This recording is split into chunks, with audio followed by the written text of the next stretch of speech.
couvre-feu qui a commencé en fin de semaine avec Maître François-David Bernier et Maître Jean Dury qui ont collaboré assez régulièrement à l'émission au cours des derniers mois. Bonsoir à vous deux.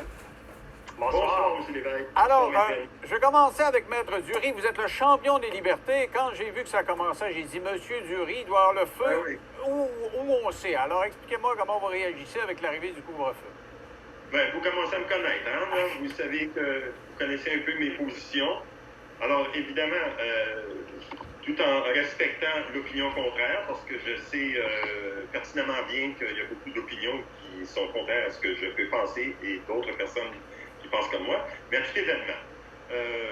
Je considère en premier lieu que ce qu'on appelle le couvre-feu, je dois vous dire que comme criminaliste, je le perçois aussi comme une genre de prison à la maison. J'explique. Quand un juge décrète que notre client peut retrouver sa liberté et lui donne un couvre-feu, à ce moment-là, c'est comme il doit rester à la maison, par exemple de 11h à 7h, et sur un sursis, quand un prisonnier ou un accusé est condamné à une peine de prison, le juge peut lui ordonner qu'il le fasse à sa maison, on appelle ça un sursis, et la première moitié, souvent, c'est à la maison à temps plein, mais l'autre moitié, c'est un couvre-feu.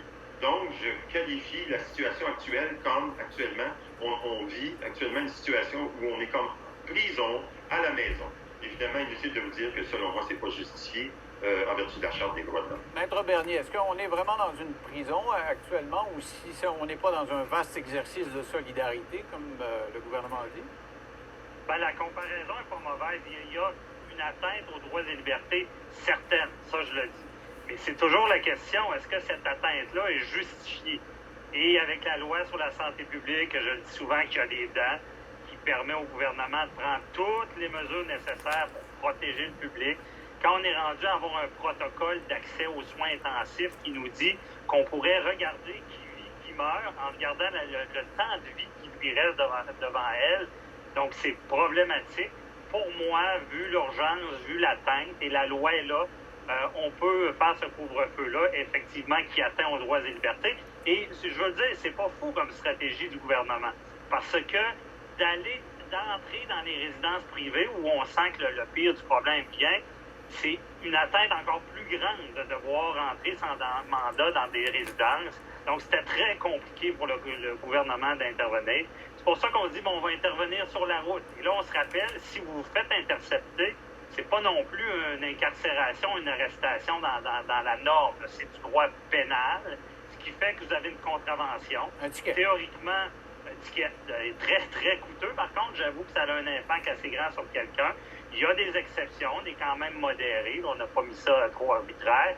Et le pénal fait que si vous ne rentrez pas chez vous, théoriquement, ils ne peuvent pas vous arrêter. Je veux dire, ils vous enverront pas en prison. C'est comme sur l'autoroute, si vous faites un excès de vitesse, vous allez avoir une contravention. Si vous repartez après, vous en faites un autre, vous en aurez un autre. Donc, l'atteinte n'est pas non plus l'emprisonnement, ce qui fait qu'il y a une justification. Puis le gouvernement, il va un peu indirectement.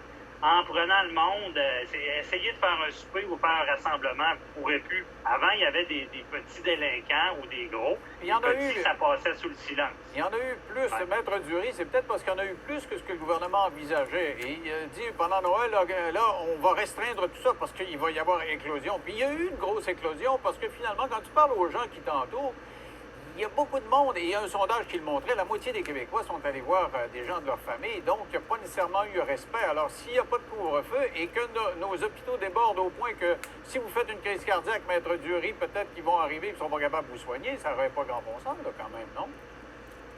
Bon, mais écoutez, premièrement, de faire une nouvelle loi de confinement ou de couvre-feu parce qu'on a fait un sondage pour savoir, durant les fêtes, si le monde se réunissait, c'est un peu fort. Maître Bernier, ce qu'il dit, c'est qu'il faut que ça soit justifié, mais il y a aussi l'aspect de la raisonnabilité. L'article 1, on ne veut pas rentrer trop dans les détails, mais la Charte, c'est l'article clé, l'article fondamental de notre justice en matière de liberté. Alors, il décrète bien qu'il y a deux éléments. Il y a l'élément de la raisonnabilité et l'élément, est-ce que c'est justifié dans une société libre et démocratique? Il y a le mot libre aussi dedans, puis je me pose la question, sommes-nous encore libres?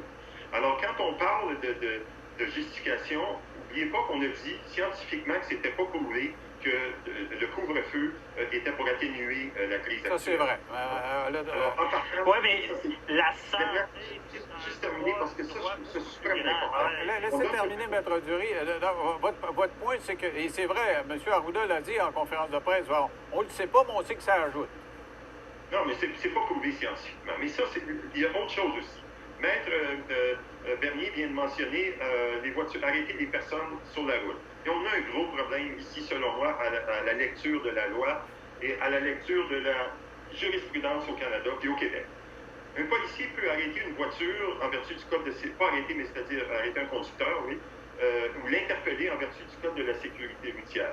Mais il ne peut pas faire, et c'est connu, il ne peut pas faire une enquête criminelle, il ne peut pas faire une enquête sur d'autres infractions de nature provinciale, des infractions de nature statutaire provinciale, quand il l'arrête. Il ne peut pas sur la loi sur le tabac, par exemple, qui est de nature provinciale. Mais par contre, ici, on semble lui avoir donné un pouvoir d'arrêter les voitures lors du couvre-feu, alors que ce n'est pas prévu nulle part. C'est un nouveau pouvoir qui n'apparaît pas nulle part et c'est illégal. C'est ça. Si on voit quelqu'un zigzaguer ou qui dépasse sa limite de vitesse, ils vont dire, vous dites qu'ils ont l'autorisation de le faire, tandis que si tu roules paisiblement, ils n'ont pas à t'interpeller. Ça, c'est au niveau de la liberté. Non, mais là, c'est du droit nouveau, là. Il y a une loi sur la santé publique qui était là avant, qu'on n'utilisait pas, et qui est là justement pour intervenir, pour permettre ce genre de choses-là dans le cadre pénal.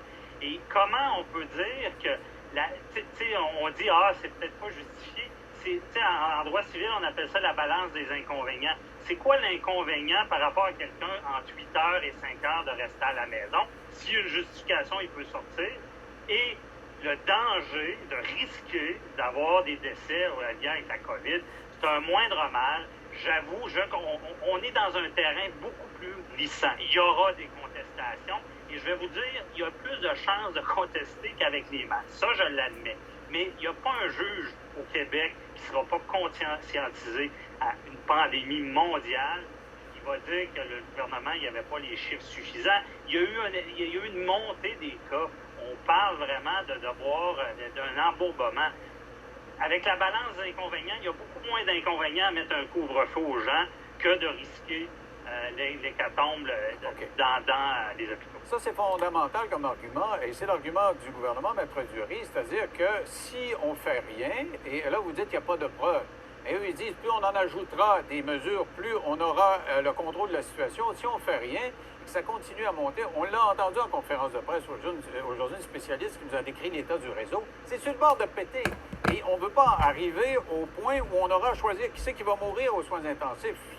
Alors, est-ce qu'il faut faire un... Moi, je suis d'accord avec vous, j'ai bougonné quand j'ai vu le couvre-feu. Je disais, écoute, on a d'autres choses à faire. Mais à un moment donné, quand on dit, bon, ben, on est rendu à ça, là, ça va déborder, bon, on dit, écoute, on fait partie de la société, on va être solidaire, on n'a pas le choix. Je comprends tout ça, mais écoutez, je suis avocat. Je vous réponds en tant qu'avocat. Il n'y a aucune place qui permet aux policiers, présentement, même avec la pandémie, même avec la crise sanitaire, il n'y a aucun endroit. Donc, c'est du droit nouveau.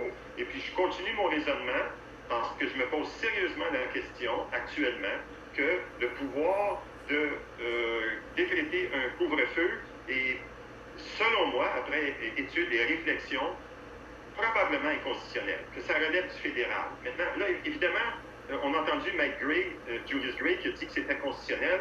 Humblement, je ne suis pas d'accord. Humblement soumis, puis je respecte son opinion, puis je vais respecter l'opinion de Maître Bernier, mais c'est peut-être inconstitutionnel parce que ça relève du fédéral. Maître Dury, quand même, je respecte aussi votre opinion. Peut-être que ça aurait dû être le fédéral avec l'état d'urgence, qui est une loi encore plus forte. Celle-là, ça permet de l'emprisonnement si on ne respecte pas le couvre-feu. Mais sur le fond de la question, vous êtes en technicalité d'avocat, mais je veux vous dire que moi, comme citoyen, quand je dis, OK, on laisse les écoles ouvertes, on laisse la construction ouverte, on laisse les manufactures ouvertes, et à mon sens, à moi, l'ultime solution, c'était le couvre-feu. On commence par l'ultime solution avant d'aller plus bas. Ça me laisse songeur, et je me dis, bon, est-ce qu'il n'y aurait pas eu moyen de faire autre chose? Mais ce qu'on comprend, il y a aussi un acte pédagogique. Maître Dury, c'est sûr que c'est pour les gens qui sont un peu hésitants comme vous, qui a un message pour dire, hey, c'est assez, là. Rentre en maison. Oui, mais la personne qui est loin dans sa campagne n'a même pas le droit d'aller sur son... il n'a pas le droit de sortir dehors, en tout cas. OK, merci à vous deux. C'est tout le temps que j'ai. On va s'en reparler de ça, c'est sûr, parce que ça va être long, ce couvre-feu. On en a encore un petit bout. Restez là.